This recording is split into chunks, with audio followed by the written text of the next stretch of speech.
one girl who said, one lady who said they get through my other phone. From Over another of my Facebook. You send there one picture. So here, check here. Check it out. You might say on Facebook, you want to get one guy. yeah, for them, yeah. Oh, check it out. You might have my online. Udo. Udo. Okay. Rana nwanyị ya no.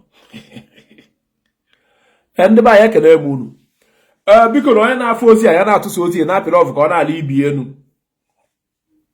Na-apị ịfụnanya ka ọ na-ala ibi enu tụsa na ozi ya. Biko tag ya nụ m ndị Zion, tag ya nụ m Evangelist Ebuka Obi. Tag kwuru nụ m akụ Zion. Okwu a na-asa anya gbara nze ga-ekwu ya. Esi na nwata wee jebe n'oke. Ịghọta. Ifela ada eme odogwu kama ife ike eme. A sị na afụ m ekwuru na-egbu okenye ekwuo ma nụrụ na-egbu nwatakịrị. Biko na onye ọbụla na-apịrị ọfụ ka ọ na-ala ibi enu share this video. Okwu m chọrọ ikwu ebe ọ dị oke mkpa. Maka na okwu a na-agba okirikiri mmadụ ga-ekwu ya. Biko na onye ọbụla na-apịrị ọfụ ka ọ na-ala ibi enu share the video. Enwere ozi dị mkpa nsị ka nzie nwanne anyị nwoke Evangelist Ebuka Obi. Mana ya bụ ozi ga-agbasa ma ọ bụrụ unu ga-enyere aka. Ọ bụrụ na ị na-anụ ife na-ekwu ide anya ma anọ mmadụ na-esi mmụọ. Facebook na-enye peji ansụ gbara ya meji mgbagbu wee ghara ọgụ. Ọ bụrụ na ị na-anụ ife na-ekwu ide tụọ nwere onye na-afụ kọmentị ya. Ọ bụrụ na ị na-anụ ife na-ekwu achọrọ m ka ide na ị na-anụ ife na-ekwu ka anyị wee na-aga n'iru ka mmanụ ọmụ na ndị mmadụ nọ. Ọ bụrụ na ị na-anụ ife na-ekwu achọrọ m ka ide na ị na-anụ ife na-ekwu ka anyị wee na-aga n'iru ka mmanụ ọmụ na ndị mmadụ nọ. Ka afọ ụtụtụ ọma. Na ozi anụnwa dị m oke mkpa eziokwu. Ọ na-abụ dị ozi bi ọpụọ dị ozi bi ọpụọ onye ọbụla na-apị lọv ka ọ na-ala ibi enu aka ga-apụ na apị na lọv. Ozi a na-agba ọbịa ọpụọ. Mana eruru n'ụtụtụ a nsị mba na-eme ngwa ngwa emeghara ọdachi. Na mma abịa ka mgbọpịa ka o si wee dị. Onye gift daarụ. Afụrụ m ife na-afịatụ na nga ọkpala. Wee sị mbada mma abịa ka ntinyetu ya ọnụ ka okenye. Mana tupu ya na-aga n'iru ka mmakwa ọkwa. Onye ọbụla ga-eme video after this video agbagharugo m gị. Onye ọbụla ga-abịa kpọọ iyi baa mba agbagharugo m onye ahụ. Ife ọbụla ị chọrọ ide maọbụ ife ọbụla ị chọrọ ikwu ụdị ihe ọ sịkwa anya bụrụ agbagharugo m gị. Ọmụ bụ nne Igbo. Ụmụaka na-emebi emebi anya na-ekpokọ. Unu a na-aghọta. Afụrụ m ife a na-arụ na nga ọkpara biko nụ ajụ m wee bụrụ ụlọ niile a na-alụ ụlọ gịnị dị ife a biko ọ bụrụ ịma unu a na-edetu mma ajụ ajụjụ ole ma ole tupu anyị na-aga n'iru biko na ọ bụrụ ịma ụlọ niile a mfụrụ a na-arụ na nga ọba achọrọ nke edere m gịnị dị ife afọ a na-arụ ụlọ karịrị maka na ihe onye ti isi otichi ya azụ ụlọ karịrị a na-arụ ụlọ karịrị ọ na-arụ maka na afụrụ m ife onyonyo a sị ka ezi mgbe ife dị otu a ji wee ma nọzikwa m ome mana achọrọ nke unu kọwagodiri m ụlọ a na-arụgasị ebe a all those building gịnị ka ọ bụ ọ bụ na ịnwa ife ọ bụ biko achọrọ m ka ịza all those building gasị gịnị ka ọ bụ ọ bụ na ịnwa all those building ife ọ bụ gasị achọrọ m ka unu na-edetu ebe a biko nụ. Achọrọ m mmadụ ịkpọ Ebuka Obi na this program bụ ajụjụ ka m na-ajụ eni iyi ọbụla achọrọ ịkpọ akpọ kpọọ mụọ na-ekwu dị okwu mụọ chọrọ ikwu maka Ebuka Obi taa abịara m ebe a mmadụ ịkpọ Ebuka Obi na this program a na-agbabugo m unu wee so anytime m chọrọ ikwu maka mmadụ ọsọ ya bụrụ gọvanọ ọsọ ya bụrụ sinetọ akpọ na the person iyi enwee efe ị chọrọ ikwu about the person ikwuo otu nke ikpo iyi ya ka m gwa na achọrọzi m ụdị ife biko nwanne anyị nwoke si na Ebuka Obi bụ scam biko nwanne achọrọzi m ụdị ife enwee ife ị chọrọ ịpoint out ịpoint wagadatin out na this ụwa anyị nọ kịta ndị kacha akpọ iyi na bụ ndị ojii and agụpụgo m onwe m na data akpọmiyi and achọkwa m ka ndị mụ na fa na peji agụpụ onwe fa na data akpọmiyi anyị na-adịzi too much. Onwe ife onye nwere o chọrọ ikwu ọ chọrọ nke ekwuwa gị ya all those building bụ gịnị ka ọ bụ apartment na hotel kekwa ife ọzọ achọrọ m ịma maka na building karịrị ụlọ karịrị so achọgasịrị ịma ụlọ niile a gịnị ka ọ bụ gasị ọ bụ na ị ma achọ nke igbe hotel, university, hospital, adaghị nwaanyị si na hotel dị ya, university dị ya, ụlọ ọgwụ dị ya, o nwekwa ife ọzọ. Ọ bụkwa na ị marụ edekwana maka ọ bụ na ide kọment ọkọkọ mma na ịsụwa ga na ịmarụ maka na ụlọ karịrị. Ọmụ bụ ndị Igbo, okwu a na-ekwu ọmụ na-ekwu ya. Ọmụ a na-anọ n'ukwu ose na-agwa ya na ọ na-afụ ụfụ n'ọnụ ukwu onugbo gwa ya na ọ na-enu ilu. Ala m ala aja atụ ụjọ maka agbanwe ebe eniriri ya. Onye ọbụla na-apịrị ọfụ ka ọ na-ala ibi enu. Onye ọbụla na-apịrị ọfụ ka ọ na-ala ibi enu. Asịrị m ụlọ a na-arụgasị na nga ọkpara, ụlọ a gasị gị odos building gịnị ka ọ bụ gasị?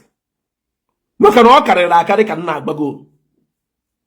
Afụrụ m vidiyo dapụresi mgbe ọ bụ ọfịa, fụsị ya vidiyo ọzọ ntinye mkpu si ọ dis fast ọ bụta ndị ọcha na-arụ ife bikọs ọ na-ana bekee ka mma na-arụ ife dis fast. Nke ndị be anyị erụbazi ife dis fast otu a nke acha mba n'anya. The fast eji wee develop that place with building no dịka ndị ọcha mba n'anya. So achọgo na ime ịma all those building gịnị ka ọ bụ for? The fast eji wee rụ the thing dị too much.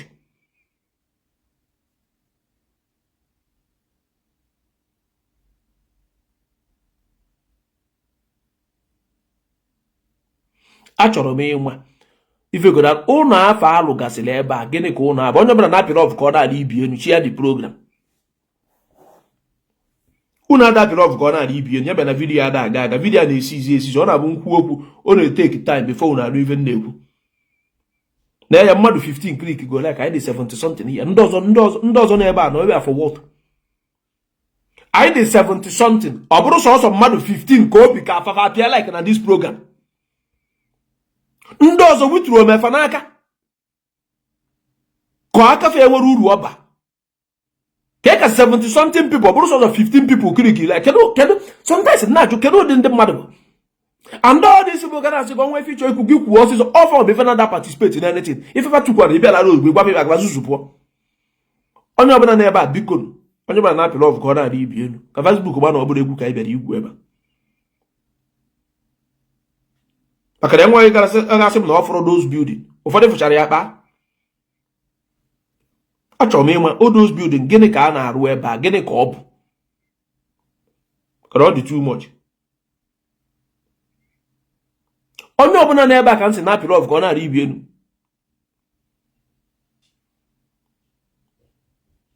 All those buildings ju na nga ọkpara gịnị ka a na-arụ ebe a? Onwe ndị si n'ụlọ ụka, nwe ndị si n'university, nwe ndị si n'hospital, nwe ndị si n'appointment ife ndere edekadị. Uri Chineke gba ọgọ share the video. Bikonu onye ma all those building ife ọ bụ for achọm ka ọ dịrị m apartment, hotel, hospital, university. Ọ bụrụ ya nọ ebe ndị mmadụ ga-ebi a good thing ka ọ bụ. Ọ bụrụ hospital a wonderful thing ka ọ bụ. Ọ bụrụ university a good thing ka ọ bụ.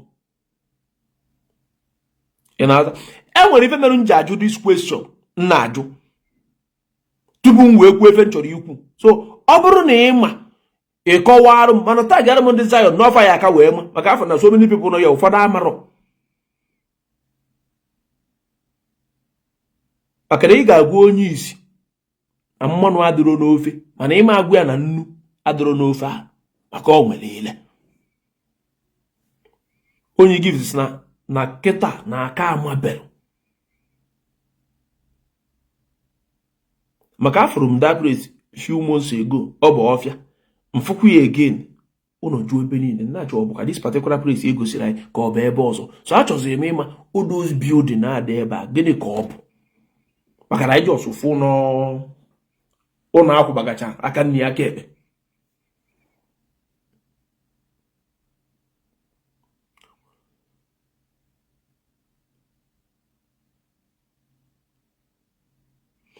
Nwanne anyị nwoke sịrị agbara nze na ife niile dị ebe afọ. Ọ sịrị agbara nze na ife niile dị ebe a.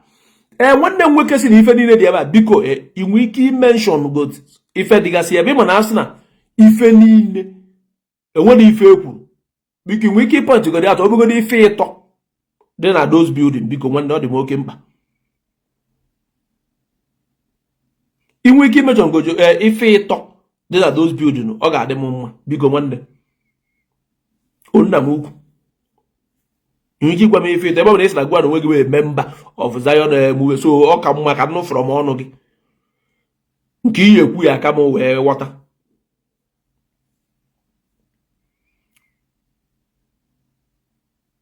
oke isi Kanu ega nga ọkpara ọmụmụ nwanne ije ọma ije gaa n'udo kpụrụ ụzọ ga-erubere gị isi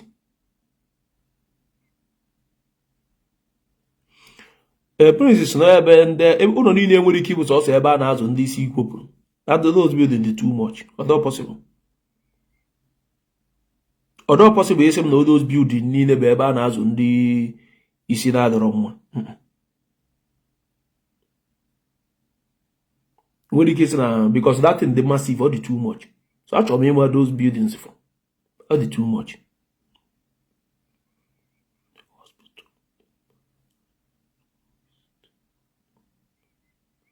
nwanne nwoke so na ụlọ ọgwụ ya na ebe a ga na-akọkwa ngaji n'eze dịkwa ya ụlọ akwụkwọ ebe ụmụaka ga na-amụ akwụkwọ ọ dịkwa ya onye ọbụla na-apịrị ọfụ ka ọ na-adị ibi elu geenụ ntị ka m gwa unu enwe ofufe nchọrọ ịkọwara onye ọbụla tata ịkọwara onye ọbụla tata ife evangelist Ebuka Obi na-arụ na nga ọkpara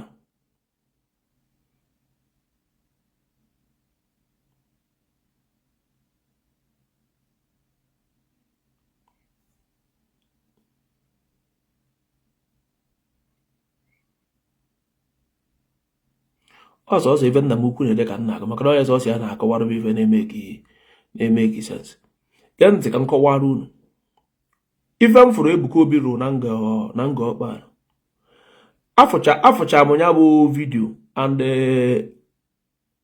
ịmara ndụ m bụ ikwu ife otu o si wee dị afụcha m daa vidio wee pụta open wee gwa unu tata na etinye m Ebuka Obi above so many billionaires n'ala Igbo ereti m Ebuka Obi amamụ na ife na-ekwu etinye m Ebuka Obi above so many Igbo billionaires yes etinye m ya above so many Igbo billionaires for a reason etere Igbo etere ose abụ m onye Igbo etere Igbo etere ose abụ m onye Igbo mụ na ndị isi ụka adịghị na mma mụ na fa enwekwana ike ịdị na mma na ife fa na-aka ada aba m ntị fa na-akụfusi ya agụ mana enwere ife mma afụ si na nke anụ abanyere ife Ebuka Obi na-arụ na nga ọgbara ọ banyere ọ bụrụ na Igbo billionaires anyị nwe ga-arụ ife n'ala Igbo ụwa na ọ ga-eme insecurity ebe natatụ ụmụaka na-egbu egbe ọtụtụ n'ime fama na-egbu egbe na just because pututu but ị na-anya ife na billionaires anyị nwekarị ada ka inwe ife n'ala Igbo fa na-enwe outside Igboland sọsọ ife na-emere anyị n'ala Igbo bụ ịrụ agba ụlọ mmadụ 200 ga-ebi fa alụọ ya na their village fada alalụ ebe a oruo Disemba na-agbanyechala anyị ụlọ so ọ bụrụ na Ebuka Obi ga-abịa rụọ ife dị otu a n'ala Igbo be nna ọ gbanịrị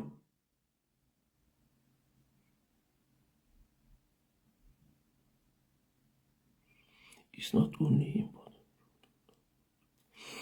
nwanne amara m ọsọsọ ya na-arụ the project o amara m na ọ bụrụ ya na-arụ the project the most important thing bụ na ife ama ebe a bụ Ebuka Obi so nwezie ndị ya na ya nwe ya ọ ndị ya na ya na-arụzi ya dagba na agbasara m the reason m ji ekwu isi na ama m so many Igbo billionaires ọ bụrụ na these people megharịa arụ n'ala Igbo anyị ga-enwe ife Igbo billionaires bụ billionaires outside Igboland na ọ bụrụ na Igboland and the only thing fa na-adị alụ n'ala Igbo na-abụ kedu ife na-abụ hotel enwere ofu ife Ebuka Obi ga-alụ arụ mụa n'ala Igbo enweghị m ike ikwe ka any Igbo person bịa na social media bịa kpọọ Ebuka Obi afa adom the person for 1 year eme for farm ebe a na-akọ nri ọnụ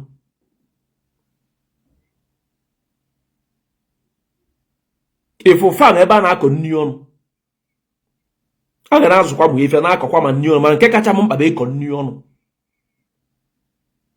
azi no yo buebu abro choko onwe na zaruwa yo buebu ka ngunu nke be esiokwu etere Igbo etere ose ifu that Igboland ya enwere anybody na-echi develop that Igboland na abụrụ anyị nwa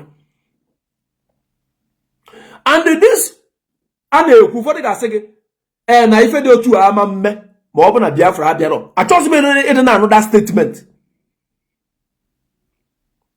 ifu that statement anọ m tata na-agwa unu ya na m achọrọzi ịdị na anụ mmadụ ịgwa m na obodo a ma dị mma ma ọ bụ na Biafra abịa achọghịzi m ịdị na anụ that statement na achọ ka Biafra bịa stọpụrụ ịdị na-edozi ya n'Igbo na-enwe ike ịdị na-edozi amamụ na n'ife na-ekwu ọ bụrụ na ị chọrọ ịrụ ụlọ elu na ụlọ elu amaka ọ bụrụ ya bụ na ịma akụgoro ụlọ ata ebe ị ga na-alarụ wee rụbazia ụlọ elu ịma nọ n'iro mmiri ya na-ama gị iwee na-arụ ụlọ elu enwe ike tupu ị na-ebuja foundation ụlọ mmiri ya dimonia ba ga-arụ so many Igbo billionaires enwefe na-arụ n'ala Igbo so many Igbo billionaires enwere ife na-arụ n'ala Igbo sọsọ data ụlọ afa na-arụ na their village farm nkịtị fe nwụrọ so ọ bụ na Evangelist Ebuka Obi ga-arụrụ m nwa farm a makọrọ nke a ka m mkpa abịago m dewe mechiki ka ife mere obodo oyibo aja ife ji wee banata n'obodo oyibo ọ bụrụ na ndị ọcha ka anyị bụrụ ezigbo mmadụ nọ na agụụ adịrọ nnekwu ife gburu Baịbụl na agụụ dị too much and the hotel abụrụ eze hotel niile a na-arụ n'ala Igbo enwere ezigbo ife ọ na-arụ hotel iji 100 million naira wee rụọ onye were 30 million naira wee rụọ ụlọ ọrụ onye afọ ya aka gị wee employ workers iwepụta 100 million wee rụọ hotel mụ ewepụta 30 million wee rụọ common ụlọ ọrụ mma aka gị wee ndị mmadụ n'ọrụ hotel eji 100 million naira wee rụọ mmadụ onye na-arụ ọrụ na hotel ahụ jekwuruzie company ka ife company spend 30 million wee ife mmadụ onye na-arụ dị so etukwuru goma na mee investigation people are suffering anọkọta kịta anabaik na-eme ezigbo nri mana onwe iri 3 square meal na be problem to so many family na Igbo iri nri ọnụ bụrụfa problem kedu maka ife nri niile a na-ebutere ya ihe ebutere enwere nke anyị nwe if I be a shameful thing, yes. If I be a shameful thing, na anyị na-ekwu okwu na anyị na-azọ Biafra mana anyị amenye nwa onwe anyị a very big shame come.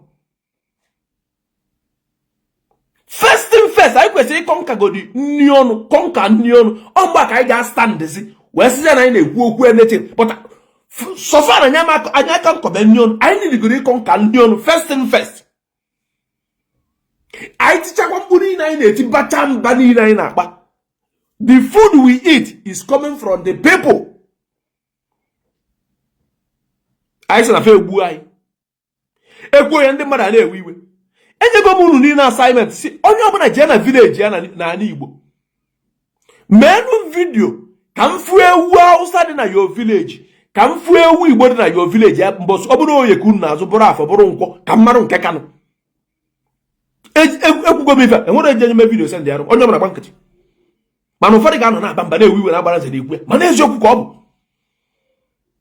ife mere Ojukwu ji wee sọrị nda na that war bụ agụụ na ọ bụrụ na anyị emenwuru ife na agụụ ka a nụchaziri ọgụ ife ndị Igbo kwesịrị ịgbarụ gba eje gbana bụ ka karịa nri ọnụ mana anyị emenwuru ya till today echetara m mgbe a sị na na-ebutezi onye oso ndị mara na mba na be anyị achịta onye otu 5 na-ele ma 1000 ana Igbo onye oso omepu ana Igbo onye oso omepunwu anyị kwesịrị ọ dị kịta ife ọ bụla ịtụrụ anyị ka ime enwe something stop gị from achieving that thing before you bido that thing again ị kwesịrị ịgba mbọ ka ifu na ịkọ nka go that thing stop gị the first time.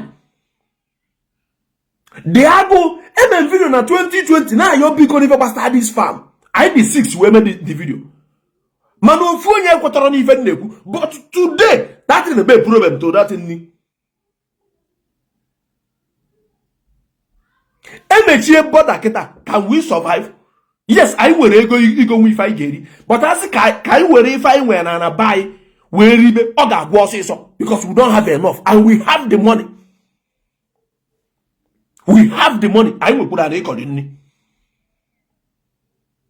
I will put an record in.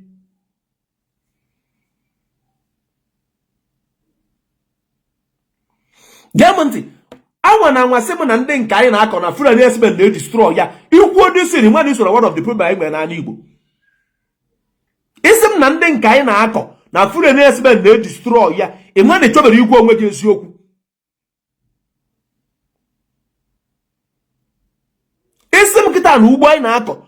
No different even destroy you boy nako man and young why in one trouble you go as you. The reason Mgbe Jonathan na-achị ndị fura na-ejuru ike akpa mbamba fabidoro mbamba mgbe Buhari ba. So that particular time anyị nwere nni. Mgbe Jonathan na-achị these people eriro nne mgba and if enwekwuru the power mgba. So that particular time anyị nwere nni that time. Gosi na ebe one na one na Igbo ndị fura mere attack mgbe Jonathan na-achị. Gosi mu ebe mone. Achọ kunu gosi m ebe one mgbe Jonathan nọ na power na Nigeria. Ebe one akọrọ nni these people na-emebi at that time. Na-ebidozi n'ụba these people mmadụ fana these people na mgbe Buhari nọ n'ọchịchị. So before Jonathan, even ma mgbe Obasanjo nọ na mgbe Yar'Adua nọ, anyị nwere nni mgba. Ya bụrụzia na eruzi na nke ndị wee saja ndị niile anyị nwe. Nwanne gee na ntị, ọ ga-erugo ka anyị ebido na-agwa onwe anyị eziokwu. Ọ bara uru ibe na-alafu yari ya nwayọ. Ọ ga-eruo na. Ọ ga-erugo ka anyị ga-ebido na-agwa onwe anyị eziokwu. Gụwa na onwe gị kwuru ife a na enwe ike abịa na your village gị, ị nwere ode ebe ị kọrọ even 5 tubers of yam. Enwe ike inwe ebe ị kọrọ 5 tubers of yam.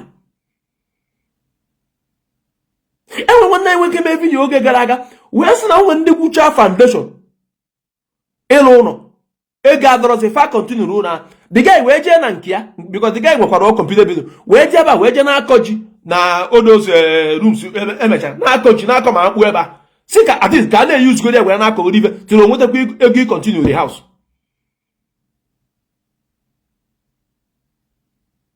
Enwere any excuse anyị ga-enye mee na anyị nwụrụ nri ọnụ. Ima so many vegetables on akwụkwọ nri anyị na-eriche mgbe anyị pere mpe. Ima na ọdọọsị. Ima na enwere akwụkwọ nri anyị na-eri mgbe anyị pere mpe. Data akwụkwọ nri adọọsị n'afịa. Even chọwa shop ga-abụrụ mgbe anyị pere mpe nwere ife eji eme. Kịta obere chọwa shop ga-alụ otu a. Ima ego na-eri ya.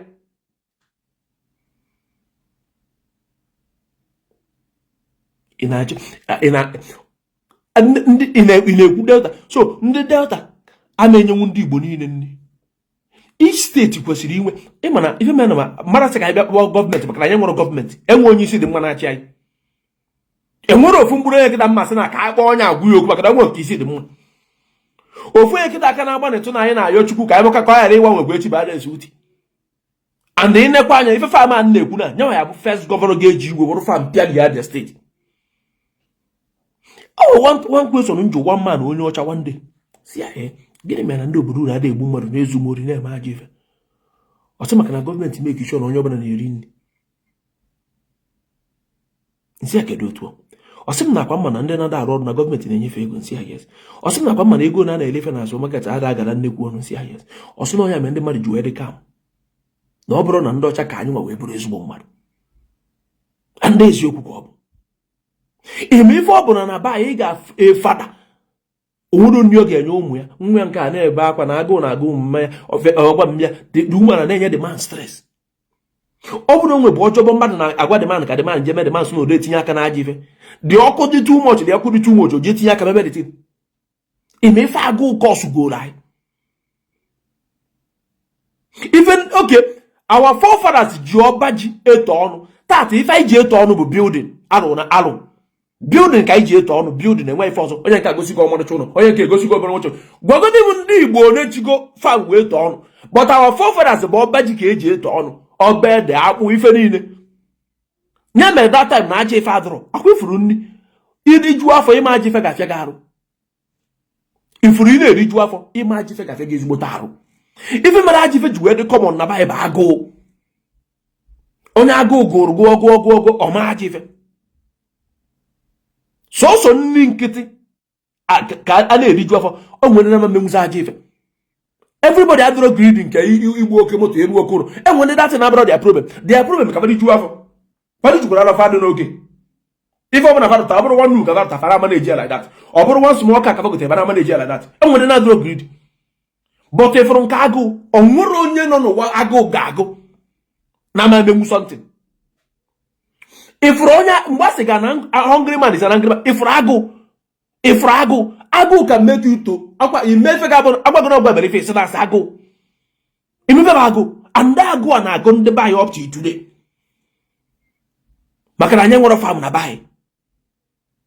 anyị nwere ugbo ọfụ a ka ndị mmadụ bido and ndị people nwee dị obi inwe ya enwere the money ajọs na-eme anyị na small quantity enwe one man m for one time na ọ na-achọgidego m that video from ya that man goro ebe more than 100 plot of land gbaa ya face so na onye eji wee mefa o nwere ka nsi wee fụcha video na Facebook ka force me again so ife eji eto ọnụ kịta bụ ụlọ obi kuba na agbanye ụlọ nke ya ime na ya agbanye gbogodi m ndị niile none of them nwee farm na Igbo ọ bụsịkwa na enwe nke nwee n'anya na mara gosi anyị otu obi kuba nọ nkịta obi kuba na nwee farm na Igbo ime na enwe jowizazi enwe onye nke enwe because fala gịchara ime ife ndị ọzọ mee but enwebere ofu onye n'ime femen o ife nji ya evangelist Ebuka Obi ọ bụrụ na ọ ga-emenwu ofu ife ọ bụrụ na ọ ga-emenwu o mere arịa ihe afọ na ndị ọzọ ga-agbarụ jeme ndị obere mmadụ onye ọbụla emebesịa anyị Igbo ekwesịghị ịkarị agụụ Igbo ekwesịghị ịkarị nri ọnụ Igbo ekwesịghị ya ka ndị mmadụ ga-esi wee ka na-ayọ nri na ba ruo tata jekwuru cho those people na-ere a na-ama osikapa na nkefa na street ndị a na-ele nke na street jụọfa agwado na o nwere so many family bịa jifu ụgwọ na da agafesi na da street fa chọrọ ịgafe jesi anọ da street wee jekọ na wee na-abefa because na fa ji ụgwọ eji wee je mata osikapa akwụbere ụgwọ ya because na ọ garara ọnụ andana anyị na-eme nri enwe ji mụ na Chinedukọ anaba anyị na-eme nri ifekwa ji ife alagala ji akwa obere ji ego lecha tinye n'ala anyị kọrọ ya wute akpa ji mgbe atọ esisara akpa ji nweta ka ji lacha agba simenti ka ebe a na complain nụrụ nri akwa Disemba na feru and ka unu fụ ka ndị be anyị si wee na n'iyi odos mansion ndị na-aga-arụ na eme ya na-etuwa congratulations apart from your blessing oruo January agbochichara mansion niile fente niile ana none of them bi n'ala Igbo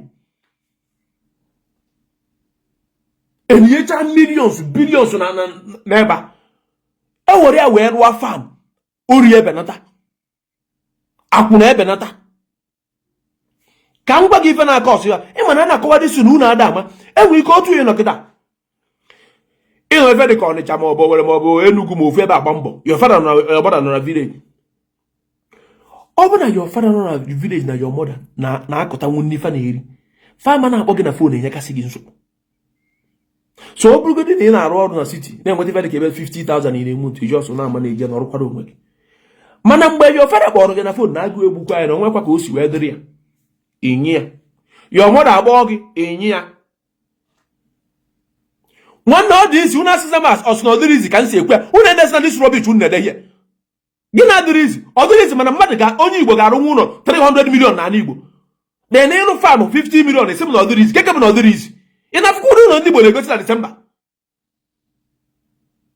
ị na-afụkwa personal houses ndị mmadụ ị na-asị m na ọdịrị izi gị na-adịrị izi ị na-afụkwa họteelụ juru ebe niile so gị na-adịrị izi inwe farm adịrị izi mana ịrụ họteelụ izi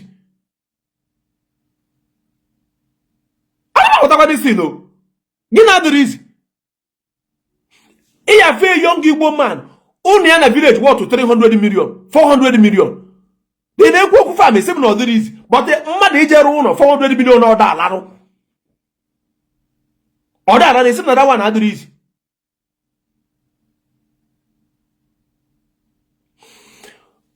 oto fish magnet si wee nwa so maka na fish magnet anwụọna ndị nna gwa gị farụwa fam fa ga-ebi n'ime fam ọrụ mmadụ ga na-eneti ya ma farụwa ya otu obi kuba nọ n'ọkịta obi kuba na-abịarụwa fam asị gị na ọ ya nọ na dị fam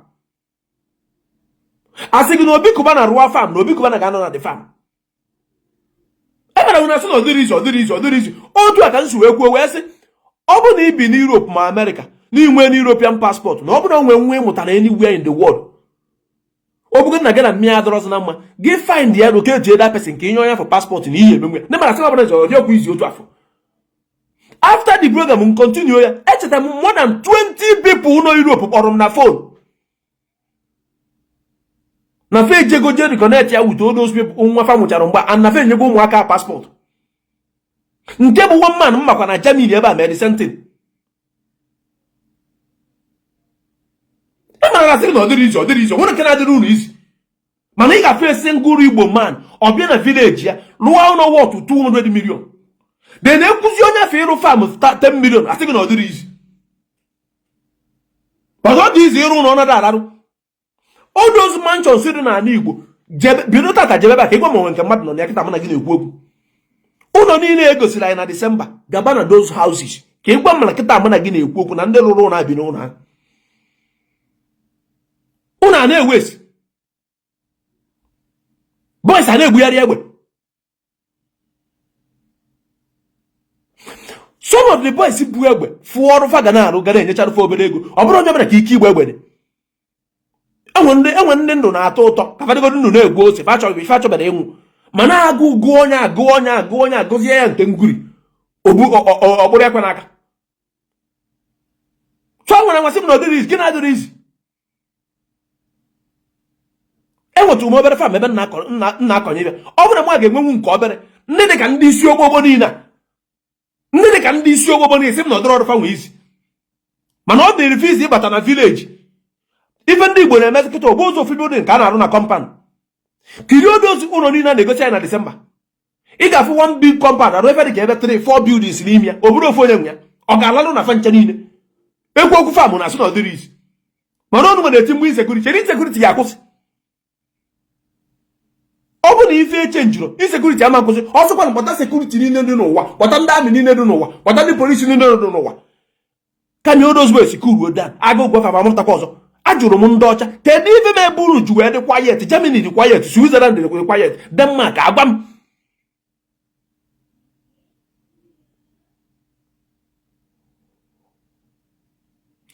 mụ na ndị isi ụka adịghị na mma mana mụ apụta na ka m bịa yie Ebuka Obi maka dis farm enwere reason because m mana o mee ya ndị ọzọ were na omego mebịa dịtị na-eju ebe niile dịtị njụkwara ebe niile nri onwetiba ya eji niile eme ndị a na-esi ugwu eji ebute nri ịka fa nwere abịagoro ise fa ga-ama na ọka abịa nnọọ ka ọ bụkwa na a na-eme ifu ebe niile a na-anyụwa nwe aja ife ebutuo kọrụ na ama na 95% of ife niile emeba agụụ ya na ndị dịzi gridi ekwutu na sị na gị na-adị izi wee ka nwa oji wee ka ọ planten na-ekwa m na ọ dị izi gị na-adịrị izi igote a na-echọta mmadụ ka ọrụ gị ife na ya gị na-ekwa m na ọ dị izi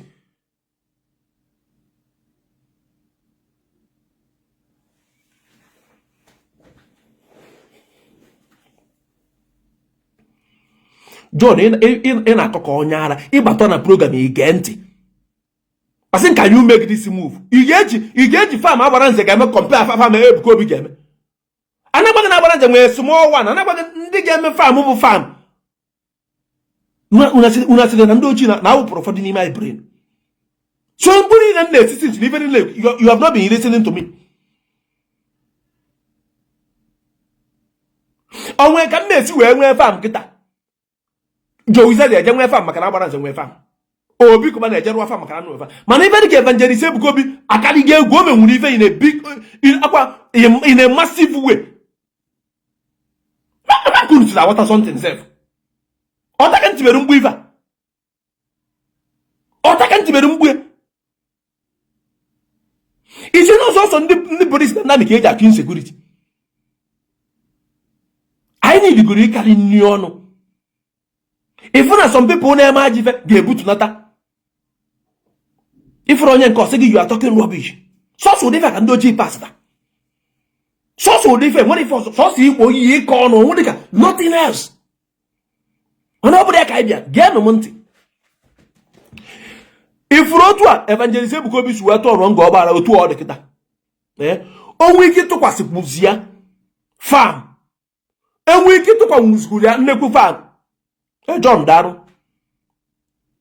O wiki to kwasi zia nneku te farm. If you no meya na ndozo ga-enyopu ya jama editing.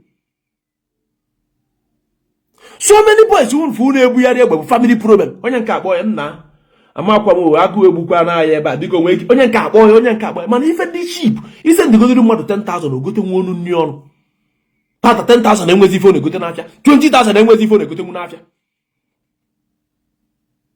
onye mere aja ife ji wee dị jụọ onwe gaji mgbe izi soro udo kpọtara ndị udo ga-achị na ndị sekuriti akwụfuru ebe niile jụrụ oyi kịta ojikwa nwe ebu ntebekwa ọzọ enwere otu esi astọpụ ife niile lapụ na onye si na nna akọrọ bichi lapụ na onye ọbụla mara ife ụwa ama dị mma anyị etekibere ya serious since 2020 ka start this ka na-ezi ozi a unu fere nwanne nwoke dede since 2020 ka m na-eti mkpu a ndị dị na be anyị unu afọ na aja ife ga-ebenata unu afọ onwe ndị ga-abụ ka m gwa gị eziokwu enwe ndị chukwu kere n'ụwa faricha ndị fe ala n'ụlọ ọsọ gị goo moto 500 million na-agafe alfa na agụ fedebe iwu ọzọ anyị na-eje ebe fa na-eje sofa na afafa dị oke and they so na one of those people once ndị gwara na mmiri chụpụ afọ m enwezi ife na-akọ gbasara m Igbo mesị m na onye ọgbọ m rụ 250 million story mgbago onye ọgbọ m nke a nwụrụ anwụ ka efi ikwu maka ya ife ka mba bụ ka afọ m dịgodo oke maka na ọ bụ na afọ m adịrị oke ma brain ama arụ ọrụ and the man so many people adụrụ after ka enwee ego nke na ka a na-azị ide ife ka godi famba ka merigodo agụụ but ọ bụrụ anyị meribere nke nni ọnụ a ebe aja ife na-eji aka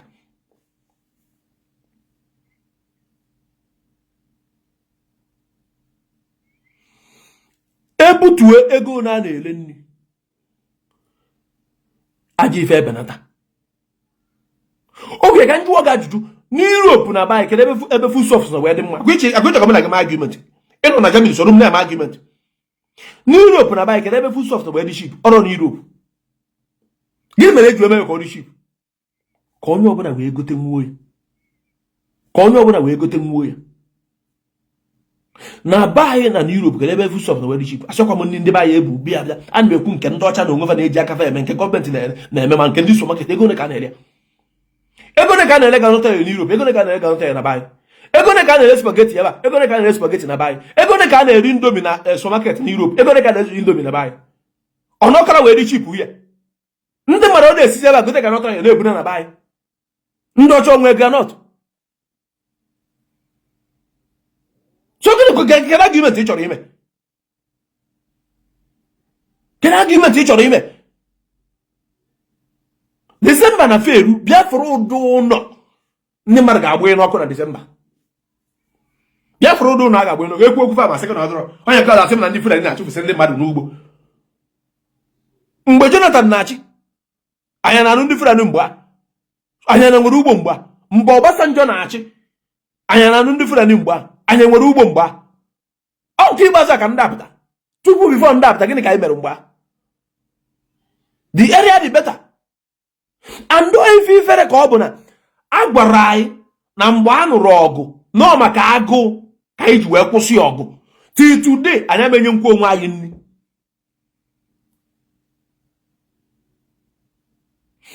ọ bụ na ndị billionaires ndị ọzọ ga-abịa bunata bụ investment otu Ebuka Obi si wee bunata nke ya n'ala Igbo ọ ga-amagbu onwe ịma na enwere Igbo billionaires nwecharụ kọmpani ebe niile mana enwere ofu mgbori ifefe nwere n'ala Igbo na-abụrụ sọsọ ụlọ afụfa bin ya so many Igbo billionaires ị na-anụ afụfa onye ahụ emechakwa Chukwu kelere m ịnọsị ịfọrọ ịnọsị ọ bụrụ na ndị gọọmenti ala Igbo na isi dị dis people ma ọ na-enwere ofe onye isi dị mma ọ na-abụ nnọkọta na jụ oge ka Chukwu ji wee kalapụ dis people enwere moto ọzọ any government official kwesịrị ịdị n'anya na Igbo na-abụrụ moto Innocent. O kwesịrị otu a soro udo bata kịta o jem itie Innocent amaka na soro n'anya moto Innocent o ka echinu na so na agbara nze na ọda anya mana o jem itie Innocent all the government officials ndị nke ga-ego moto eburu moto n'aka Innocent na-apụzi Innocent ụgwọ na soro udo akwụọ gọọmenti akwụọ Innocent ụgwọ dosipụ na-akwụghachizi gọọmenti ụgwọ na Igbo niile sọsọ moto ekwesịrị n'anya na Igbo niile moto Innocent ka ekwesịrị n'anya na Igbo niile ifu Innocent arụkachaba branches ebe niile webe ndị mmadụ n'ọrụ aghara aghara onye ọbụla bụ gọọmenti official moto ya abụrụ moto Innocent ị na-arụ ọrụ na gọọmenti ije buru moto agbakọsara gabara otu ihe esi wee kwe emekịta ofu mmadụ asị ma abara ji not easy o mana obodo na-enwere mmanụ nwe gold menwuri ọdị izi obodo nwe mmanụ nwe gold anyị menwuri ọma mịa ka ọ dị izi mekọta ọnụ nwa ga-ebuzo emere nwere ka unu na ọ dị izi a sịrị m onye nwere European passport jee chọọ nwa ọmụ na baịk onye paspọtụ mmadụ asị m na ọ dịrị izi mana ndị niile tụrụ anyị datịrụ nkwu ọgwụ ọkụ ụrụfa ncha ofu mwa ga-echepụta bupụtere unu na asị m na ọ dị izi fam obo gịnị iweta tomato mechasị ya wụọ mmiri ya na oto anyị enega ya fana ndị na-achị mụ na gị bụ anụmanụ ị na-aghọta onye ka m na-ekwu sef na ọ bụrụ enwe spiritual power otu ọnakịta nwee spiritual power alapụ m ndị gọọmenti afa na-akpagharị na arụ niile afa na-eme onye bụla na-apịrị ọbụ ka ọ na-adị ibi elu enwe ajụjụ ọjụọ m onye ọbụla na-apịrị ọbụ ka ọ na-adị ibi elu enwe ajụjụ ọjụọ m nwanne obi adịghị m mma obi adịghị m mma na eniwe ụdọ agụụ dị na be anyị nwanne agụụ dị too much ọ bụrụ na ụdọ agụụ jọsụ pụgoro apụọ gaa na streeti pụgoro apụọ ma itie ndị mmadụ ada egote nwuzi ife n'afịa and ife afụ na-ewute m na-ada egote nwu n'afịa bụ ife na-epu n'ala Igbo na-agarazi ọnụ isi ọ na ebe a ga-akọnye ife afro maka na enwere chọrọ ịkọ ndị nwere obi ịkọ ife dị otu a enwere enough capital ime ya ka o buo ebu ndị nwere enough capital ime ya bụ mgbu ka a ga-etifa n'isi ka anyị ma fa ya emere ahịa nye ka ndị wee sị ka mbido na Evangelist Ebuka Obi ebe ọ bụ na ọ natagoda with massive investment anya biko nya gbakwuo mbọ n'ife gbasara this farm nya gbakwuo mbọ n'ife gbasara this farm maka na o dokwara ya na o mekwara arịa enwe ndị ga-asị ọsọ gị na-egosi na ime farm onye eme before you know it n'ihe kpara ara niile apụtasị gị na garị garara ọnụ akwa akpụ ka eji emegarị akpụ agbachakwugara na ezigbo ọnụ akwa akpụ ka eji eme ya akpụ ịma na ịka ji too isi ya inidere anything just ịsụnye ya na opubere onwe ya akpụ ga-abụ na iweta ya sonye ya na opubere onwe ya ka eji emegarị enwekwe ndị kemikal onwere ndị tụrụ na na-etinye sọsọ akpụ na onwe ya ka eji emegarị ya maka eji eme akpụ a na-enu elu akpụ na otu asị gị 100 naira ị na-afọ akpụ ọ na-ele n'afịa sef iweta ya sef suru n'ofe ino ya once akpụkwu ga-abụ na iweta akpụ ụfọdụ na-ebecha ụfọdụ ada ebecha iwere sopu nye n'akpa ka eji eme akpụ ya ka eji eme ka eji eme ife niile anagwaghị na ọ na-agarazi ọnụ sọsọ da nwana o gosiri n'ude adụrụ sọsọ na apụtasị gị na garị na-agara ọnụ na abacha na-agara ọnụ ife eji akpụ nkịtị ya eme akpụ nkịtị dọsụ ka jitoo isi akpụ sonye ya na opuere onwe bụ ife gara zụrụ ọnụ na be anyị onye ọbụla gbachicha nkịtị mechie ọnụ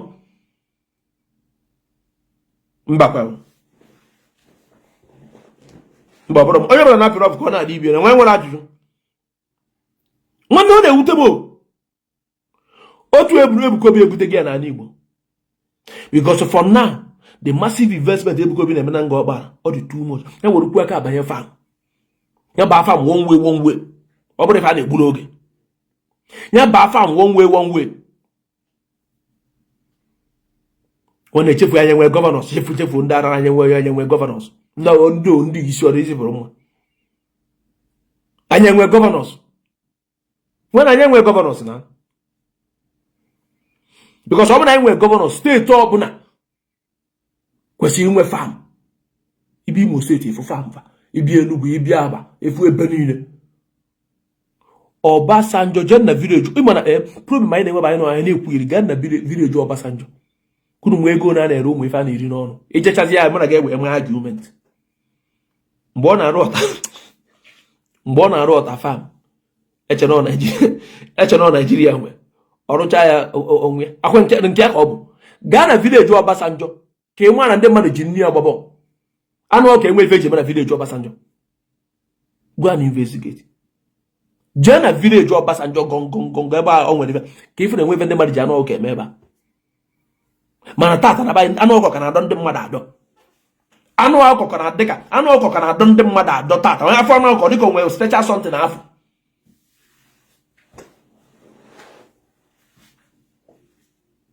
anyị maka ọ dị n'aka enwekwe anybody si eluigwe adị mere anyị anything na-abara anyị maka emere onwe anyị.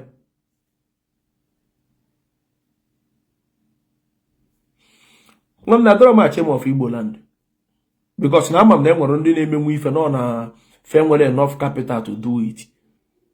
So isi na ide chime of Igboland ka ekwezi maka ndị nke na-agba mbọ ka fa menwe something mana fe nwere enough capital na cause na those people ba na akọ ka ọ dị mma na farm jugasị na Igbo tata but the finance Igbo susi ya ka ọ dị na ọ da adọrọ ụfọdụ ji half plot eme ụfọdụ ji 2 plot ụfọdụ ji 3 ụfọdụ ji quarter plot ụfọdụ ji 10 mana na m ekwu ife dị ka ndị ga-ego 100 200 because ndị be anyị like chara nyopu onye nke nyopu ife onye a na-eme ojeme nke ya ife anyị need na buy and we can do it. Ife ndị mmadụ ji amụ aka na Igbo tata bụ hotel na personal house enwe another thing ndị be ji amụ aka gosi our forefathers ji ọba ji na ụmụnne bademba all those things fa ji amụ aka onye ma agụ adọrọ mgba tata ife ndị be ji amụ aka bụ hotel moto na ụlọ abụrụkwa company no their own personal house ife ụlọ mmadụ na-asị onye rụrụ na kedu ọ da alarụkwa ebe ahụ mana ọ ka ọ na-afịọ ịmakwa na onye a na n'iyi oke ego gị kpatago your personal money nwere ga gbagodo ihe esi wee rig ego gị na enwere esi gị wee taa afụ but Rosia the farm check good all these billionaires niile na-anụ afa fanwee farm na their villages ọ dịghị ka agụọ ma benata just gbakọgodi ya mee billionaires ị na-anụ na ntị gị fa niile nwee farm n'isi fa niile bekọ facha niile menwuru ya all the billionaires niile ma na ana Igbo menwu farm mana enwere nke nwenu na-agbu na-egosi anyị farm ka ifo ọ na farm wesịkwa na-esi ezo oke ndị nke na-ekwu ndị na-efi na-aga na ka mgba ịmana otu Obi Kuba nọ n'ọkịta ịmana Obi Kuba na-rụọ farm na efi ama akwatu nwunye otu Ebuka Obi nọ ịmana Ebuka Obi nwee farm na efi ama akwatu nwunye maka ifo ọ ga-agbu ya fence gbaa fence nwee ebe dị ka ebe ndị nche mmadụ one ga na ebe a so ndị a na-achị efi fa nwere ofe ọrụ mmadụ ka fa bụ agbagara egwu nwa da atụfa fe wee na-ebu egbe mba fadọ bụ egbe na-agbagharị nụ ife na fama na-aje nso ebe a farm fa na-eji emebi bụ farm poor people nwee onye jọs bịa nnọọ n'ime ọfịa ọkọ ugbo ka onye farm taja fa edisresi anyị efi ata but ife dị ka Obi Kuba na nwee farm ọ ga-agbu ya fence tinye gate efi ọ ga-akwatu the fence banye ebe a mana fa ga-enwe ndị nche ga-ana ebe a nwekwenu kamera ebe a ga-abụrụ fa je ebe a banye afịfa so if the problem ka anyị kwụsị na ịdị na-enye excuse anyị na-enye we can do it when we can do it people are suffering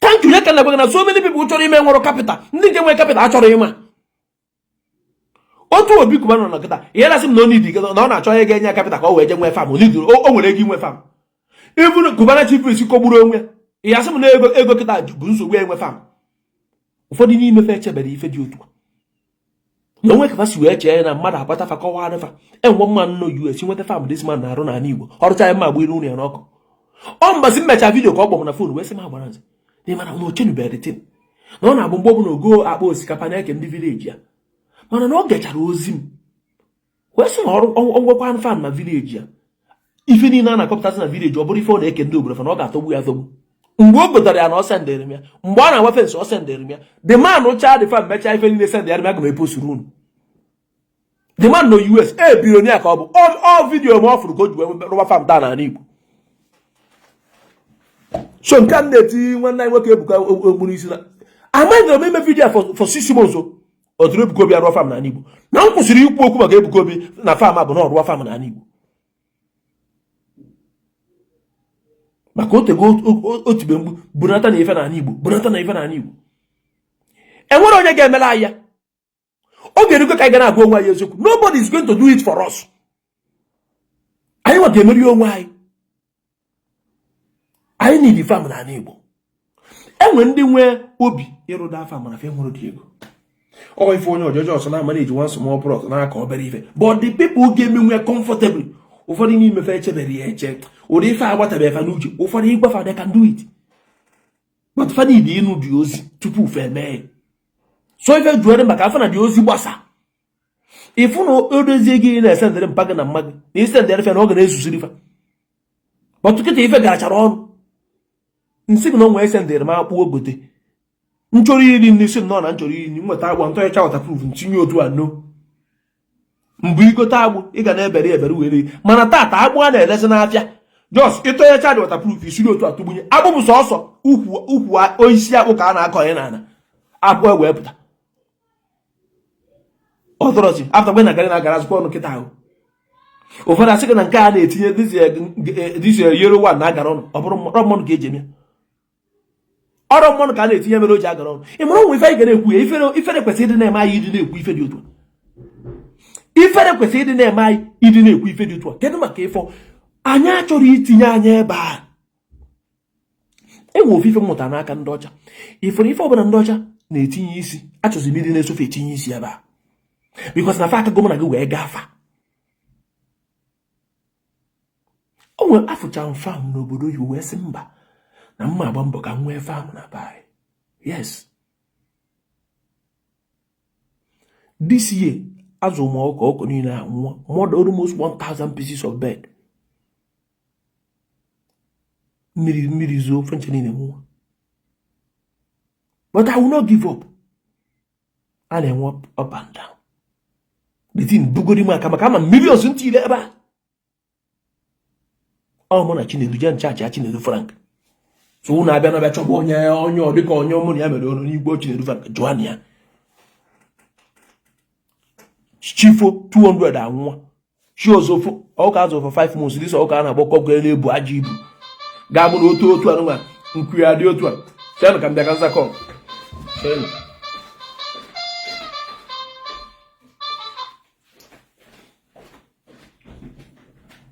hello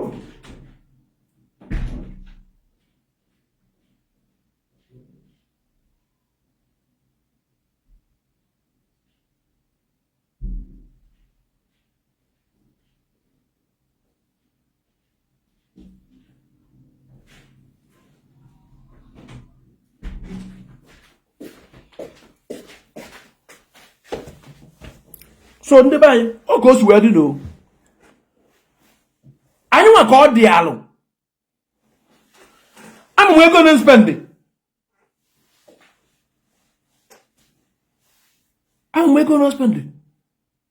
so onye ọbụla bụ onye Igbo ga-emenwu ya mee ka m na-agwakwago ofe onye aka m ji emedeksin aka m agba iru unu aka m egosi unu dị vidio mgbe ọbụla nkiri ọka azụ 1 month ọnwụrọ 2 months ọnwụrọ 3 months ọnwụrọ 4 months ọnwụrọ the 5th month mmiri zoo ọnwa ụka bịa ọnwụọ ọ na-abụrụ mmadụ anyị egburi and nne ọkụ na-agara aja ọnụ 26,000 one bag ọkụ na-eri 2 days ọ bụrụ ka ụwa si wee dị so biko nta ga na evangelist Ebuka Obi maka na dịtịkwa ka mma na-eme everyday si iyi ka unu ga-abụ si iwe ka unu ga na-ewe enwere izi ana m akpọ onye mma n'ọnụ na ọ ga-ege ntị maka mma na o mee ọtụtụ ndị mmadụ eme agụụ dị too much. Agụụ dị too much. Si ewerugo hotel ụlọ ha n'Igbo niile ejebe aja na-akpara iko. Were personal house ụlọ ha n'Igbo niile nwee ife ọzọ anya. Onye a memekwa enu ma na unu afọrọ ịnọsị. Onye ọbụla bụ onye Igbo kwesịrị ịdị na-egbucharụ dama. Ịfọrọ ịnọsị. Onye ọbụla bụ onye Igbo kwesịrị ịdị na-egbucharụ dama.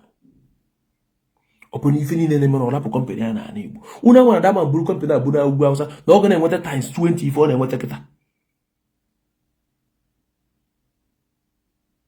Ọ ga na-enweta times 20 ife ọ na-enweta kịta ma ọ bụrụ kọmpanị abụ na ugwu Hausa.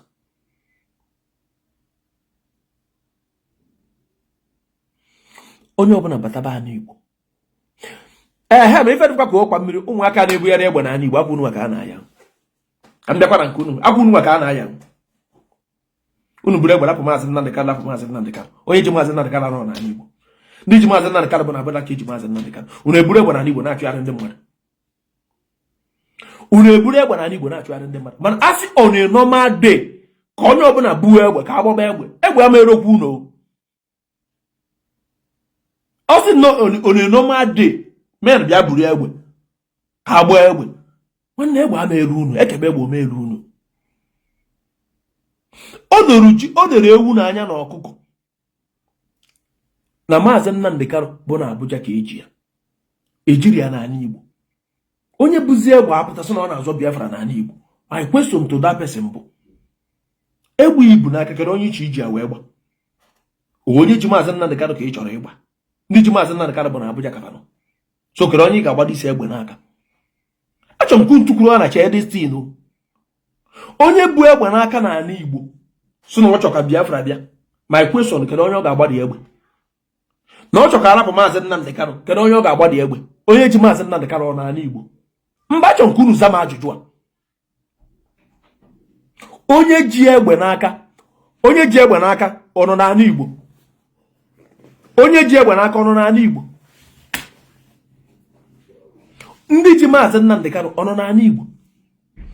Ibu egbe n'aka. Sese lapụ Mazi Nnamdi Kanu. Ọ bụrụ na lapụ Mazi Nnamdi Kanu iwe wee gị si na ị chọrọ ịgbadi egbe kedu onye ị ga-agba ya? Achọ nkunu zama kedu onye ị ga-agbadi egbe? Achọ nkunu zam kedu onye ị ga-agbadi egbe? Otu ihe nọ kịta ibu egbe n'ala Igbo si na ịchọ ka biafra bịa. Ọ bụ na biafra bịa iwe wee gị ọ bụ na ị ga-agba egbe kedu onye ị ga-agba ya? Iji egbe n'aka sị salapụ Mazi Nnamdi Kanu. Mazi Nnamdi Kanu ka nọ na nga iwe wezie gị kedu onye ị ga-agbadi egbe? Ịbụ ọ na-abụ ndị mmadụ buru egbe sị na biafra ga-abịa unu na-akụrụfe aka na-eturufe afa. But my question bụ kedu onye a ga-eji egbe a wee gbagbu? Onye ji Mazi Nnamdi Kanu. Ndị ji Mazi Nnamdi Kanu bụ ndị isi okpokpo nọ na Abuja. Fadọrọ kwuderi n'ala Igbo ada afụfe anya n'ihaw. Security na-akarị ife alụ. So a common person ajizi egbe kedu onye ị ga-agbagbu? Ị ga-agbagbu ndị isi okpokpo a na-ekwu? The answer is no. So your support to onye ji egbe n'ala Igbo na-asị na ọ chọrọ ka biafra bịa is what I don't understand. Your support to that person is what I don't understand. Because a na-ekwu ma na-ekwu ibia. Na ebe niile a na-akụtu ụlọ ndị banyị na Lagos ma sị ndị mmadụ ka na-eme investment dị. Ka a na-akụtu ụlọ ka enwe ndị ka na-ego ana. Ka a na-akụtu ụlọ ka enwe ndị ka na-ego ana. Obi mere nji ya onye ọbụla bụ egbe biko. Dobe egbe. Dobe egbe Mazi Nnamdi Kanu anọrọ n'ala Igbo. Ọ bụrụ ife dị ka Mazi Nnamdi Kanu nọ nga n'ala Igbo. Nụnụ. Iburu na egbe anya mana ofu ụbọchị iwe wike nwe ga-esi ka ije gbado ihe place Mazi Nnamdi Kanu. Mana ọ nọ nga na Abuja.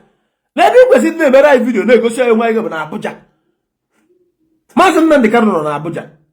Egbe anyị na-egosi anyị bụ na Abuja ka ị kwesịrị na-egosi anya n'ebe ọ nọ. Ọ bụrụ na baị ọ nọ na baị. O nwere nke na-agba m ala. Ụfọdụ monde otu a sị na anọ site atọ efu ebe enwe ike ebe kụwuru mmadụ ma ọ ebe agbara moto mmadụ ọkụ na ọ mana tata bụ site atọ o wepụta n'iro mana enwere nwa nkwa eso m chọrọ ịjụ gọvanọ na ọ jọrọ ọrụ that day. Why didn't you stop the governor? Achọ achọrọ m reason this thing. Governor Roger ọrụ that day. That the same day, isi na chọrọ ka anybody pụta n'iro. Onye pụta n'iro igbu amotu ọkụ ma okugbuo ọnya. Governor si na bịa pụọ gaa n'ọfịs. Ọ gbasakwa ọrụ osikwa n'ọfịs na. So governor ama obenwu the order. So you can't stop governor from going to work, but you can stop normal person na-atakwa afụfụ from going to work. Asị onye chọrọ iri awọ, nya di awọ gbara agba akpọ ya ori awọ ọza. Otu anọgide nsị na nchọrọ ibu egbe. Ifuru. On ndị isi ogbo ka mana fa ga-emebe nụ. Ga-abụ na ịnụ ya na-ama aka nụ. Enwe ife mmadụ ga-eme ịnụ ya na onye afọ aka. On ndị isi ogbo na. Ọ bụrụ common people. Common people have as in fair word say the same for you nata ka those people nata. Ọ dị ka mgbe a na-eme ensas. Ịma na akọrọ ọrụ m unu. My father na-aya arụ.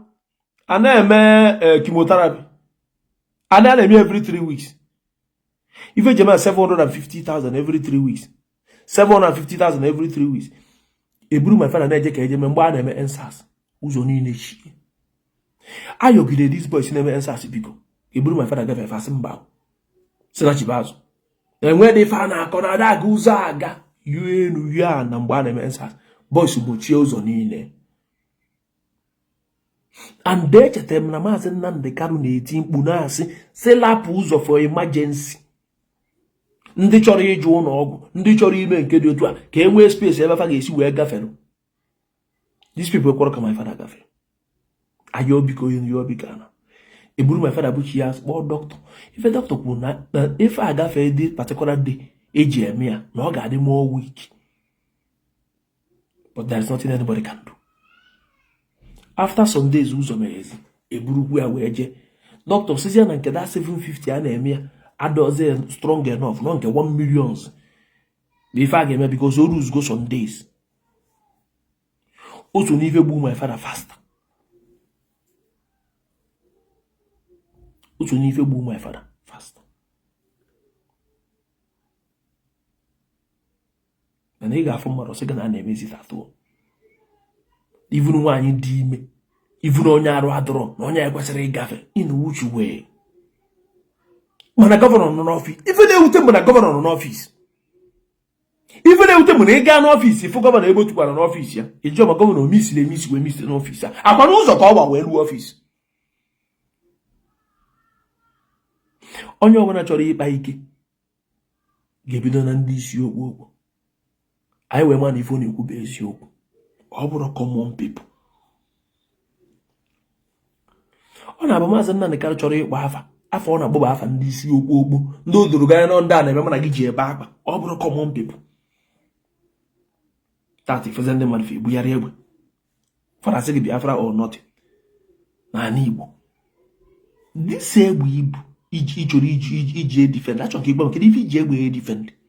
Kedu onye ị ga-agbadi egbe? Kedu onye ị ga-agbadi egbe? Wanda lapụkwanụ. Ịma onye gburu ekwe n'aka, ọ dị ya ka onye sikarịcha. Na ọ bụrụ na ikpu ekwe na-ezigbo ife ka ọ bụ. Ọtụtụ ndị abụ egbe tata ọgụde eji ifu na fa nwere obi eji agba egbe. Fa bụ egbe n'aka maka na ndị ọzọ ejiri egbe, ndị ọzọ na-atụ egwu. Mana asị ka agbakọrịta bazie egbe, ifu na ụfọdụ bụ egbe n'aka tata enwere obi ibu egbe. Ị mara sọ gị buru egbe ndị ọzọ gbara aka ọ iburu ọga. Ị na-ekwu onye ọbụla na-achị ire gị aka eghe. Mana mgbe onye ọbụla buru iburu, ọgba aka gị nwere obi ịpịakwada igwe. Ọ bụrụ mgbe sọ gị bụ. Otu anọ. Enwere ife jikọrọ ndị na-akpọ na ndị na-ata ahụhụ. Ndị isi okpokpo. Mma na-eti ya na nsogbu. Ọndụ ife jikọrọ mụ na fa. Ọ bụrụ na nwa pipụl na-agbagharị na-achọ ife afọ na afọ gị eri. Obi aka ga-ebute ya bịa ka afa ọ na-atọ godo ike isi ka. Anya jụzi ekele ebe gọvanọ. Gọvanọ n'ọfịs ya. O misiri emisi wee je n'ọfịs. Ndị be anyị mma anapụ. Asị atụọrọ ọmara. Atụọrọ ofe ka ofe nye isi n'ọbịa. Gbaanụ mbọ ka unu tụsa ozi ya ka unu fụ na ozi ya ruru nwanne anyị nwoke Evangelist Ebuka Obi aka. Any farm na Igbo from Ebuka Obi. I know he would do it. And then must go make bia kene maka na gold. Nke o mere mana ngo ba na ekene eme. Ndị Igbo brata bụ ife niile fa nwere na obodo ndị ọzọ na Igbo ka edozi ebe anyị. Onwere ege doziri anyị. Investment anyị nwere asa Igboland is too much. Anyị nata na Igbo na-etu anyị ide mana enwere ofu mkpụrụ ife anyị nwere na Igbo. Oge eruo na tupu isi na mmadụ kpatara ego na Igbo ikosi anyị ife onye arụ na Igbo. Oge eruo na tupu anyị ekweta na onye abụ big man ogosi anyị ife onwe na Igbo. Igosicha anyị ife nwere na Igbo anyị wee ma na ịkpata gị ego. How many companies in Igbo nwere outside Igboland? Okay, ka anyị wee na-enwe ka obodo si wee na ịkwesị inwe ife na steeti ka ekwe maka farm. Kọziara anyị ife na be anyị. Ka ọrụ na ife na be anyị. Ndị be anyị ekele m unu wee na-asị na ọ ga-adịrị anyị niile mma anyị gbuo n'aka na anyị ga-egbute. Anyị gbuo n'aka ebe anyị ga-egbute. Anụ chụrụ asụ akọrọ ọkpa anụ agaghị ata. Onye sị na ọ ga-adịrị anyị na mma ọ ga-adịrị onye a na mma. Onye fụ anyị bebe anya mmiri akọrọ ya. Onye kwụrụkwanụ na-eje anyị ọkpa jie. Onye ọbụla bụ egbe na Igbo bụ egbe for his own selfish interest. Enwere onye bụ egbe na-akpagharị na Igbo ị na-afụ bụ egbe ka Biafra wee bịa. Enwere onye bụ egbe ka Mazi Nnamdi Kanu pụta na nga. No this and no peace. Mazi Nnamdi Kanu nọ nga na Abuja. Ichi Igbo egbe jee Abuja. Ife ọbụla Igbo egbe na-akpagharị na Igbo so na ka Mazi Nnamdi Kanu pụta na nga na ọka Biafra bịa. Marụ na onye dị otu a bụrụ onwe egbe na orisaịdị Igbo egbe mebie egbe o ji eri ọrụ. After all, Mazi Nnamdi Kanu na ogo na court wee sị na ọ chọ ka ha n'Igbo dị calm and peaceful. Na ọ nọ hia ka o save ndị be anyị na obere ka o gbuo over. O ife okwu n'ọnụ ya n'ime court. Ijuzi onwe gị onye bụzi egbe gịnị ka o bu egbe eme. Asị na ya ga-agba egbe Igbo ndị ji Mazi Nnamdi Kanu ka ị ga-agba. Ajụ ka nna ajụ. Asị kịta na ị ga-apịa dị isi igwe ọ ndị bụ Mazi Nnamdi Kanu ka ị ga-apịa. Ya nsa isi no. Ọ ndị sịkwa na Biafra ama abịa ka ị ga-apịa dị egbe. Bịa nsa isi no. People a na-akpagharị a na-akpọchi iyi na Facebook na-akpọfa sabo. Mana Tinubu onye isi ndị sabo bịara anyị Igbo. Bịacha na comfortable. Mana ị na-achọ ndị sabo. Ifere na Tinubu bịa. Oge erukwe ka unu ga na-ajụ onwe unu ajụjụ. Ndị be anyị ka nlapụ.